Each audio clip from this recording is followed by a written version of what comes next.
রোববার দিন রাত্রে বঙ্গোপসাগর গিয়েছিলাম মাছ শিকারের জন্য। পরে আজকা ঝড় ওঠার পরে জাল টানার পর দিয়া ওঠার পথে কিছু টেনে দমায় বাড়ি দিয়ে নৌকা হালিয়ে দিল রাত্রে 11টার দিকে।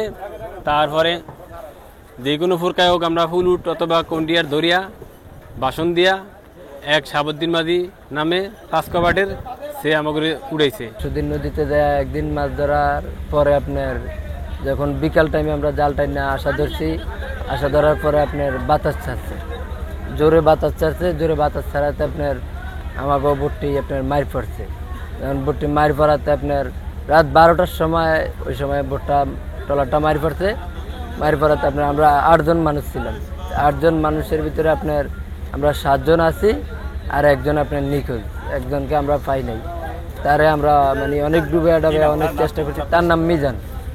তারে ডুবে তারে অনেক চেষ্টা করছি আমরা পাই নাই। পরে 2 ঘন্টার মতন আমরা বোটের লগে ছিলাম, ডুবা বোটের লগে আমরা 2-2.5 ঘন্টা থাকার পরে তারপরে আমরা আপনার একটা বাস নিচ্ছি, যে বড় একটা বাস নিয়ে কটা ফুল উঠা ছিল আর 2টা কন্টি, ওই 2টা কন্টি দিয়ে আমরা পরে ওই 7 জন বাসান দিছি।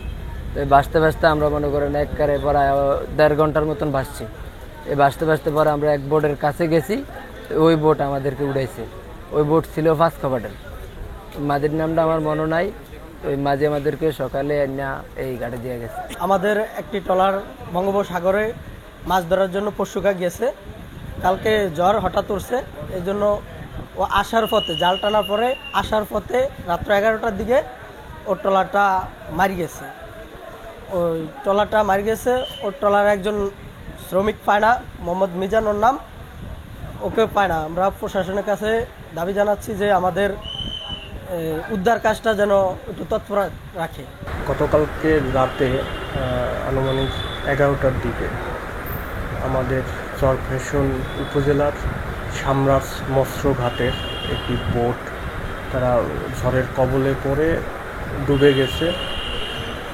এখানে প্রায় 8 জনের মতো জেলে ছিলেন, তাদের ভিতরে 7 জনকে উদ্ধার করা সম্ভব হয়েছে, আর বাকি একজন, বিশেষ করে তার নাম মিজানুর রহমান, তাকে উদ্ধার করা সম্ভব হয়নি এখন পর্যন্ত। তো এটা হচ্ছে আমাদের সর্বশেষ সংবাদ, এবং বোটটিকেও আমরা উদ্ধার করতে পারি নাই।